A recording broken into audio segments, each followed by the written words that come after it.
The T24 wedge is grain flow forged 1025 boron.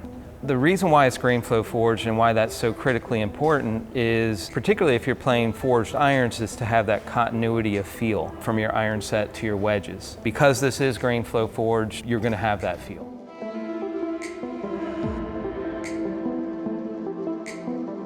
The closer you get to the green, the more you have to be in sync with your wedges. And that requires having the right bounce and having the right grind, because one of the best ways to increase spin is clean contact. And to have clean contact, you need to have the appropriate turf interaction. That's why we have kind of reconfigured our grinds. We've added an additional grind in the kind of lob wedge lofts and did some things with heel relief and toe relief to really kind of help with that turf interaction. The new V grind was definitely something that we felt like was missing within the T22 lineup. The initial thought behind the V grind was really looking at what was in our tour players' bags and what kind of special grinds they had done. And we noticed this kind of popping up a lot. High bounce on the front, or mid to high bounce on the front, and very aggressive toe, heel, and trailing edge relief. And this gives that player who needs a little bit higher bounce a great deal of versatility. Your game is going to have a bounce requirement, right? And a lot of that is driven by angle of attack and hand placement through impact, like how the sole is relative to the ground. So you're going to need a certain bounce in order to use go through the turf properly and execute the shot. But then you have to decide, like, how much relief do I want? So if you want a lot of relief for versatility, have a higher bounce requirement, you're going to go with the V grind. If you want a lot of versatility but you need a lower bounce requirement, then you're going to go with the X grind. The T24 compared to the T22, there are certain things you can do to make it appear more compact without losing that same face area. And one way is to take this hosel transition from the top line, you take that to a little bit lower point.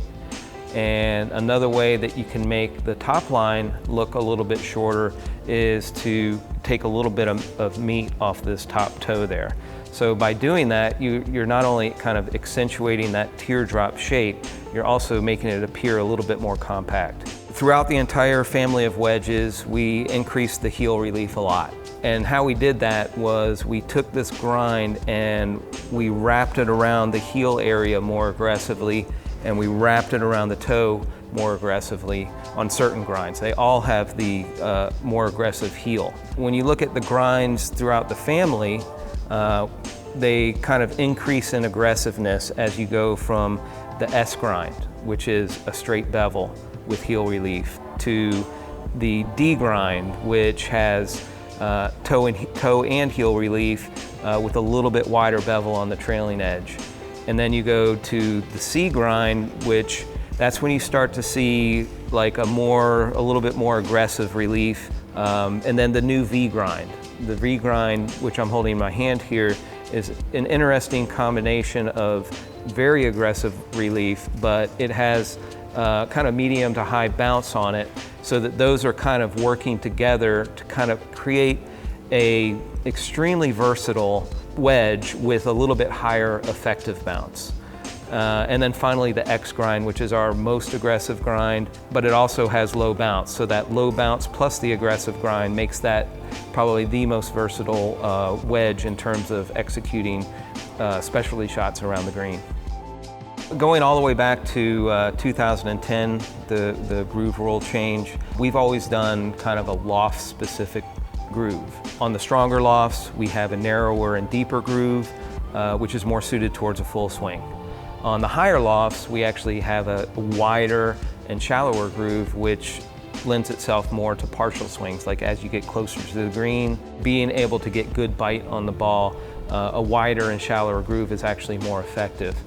So what we've done with the T24, we've actually reconfigured our grooves. It's the same exact principle, but by studying the groove shoulder and the groove taper, on the groove profile, we were able to figure out a way that we could decrease the cross-sectional area of the groove, which allowed us to decrease the spacing between the grooves within the rules of USGA and RNA.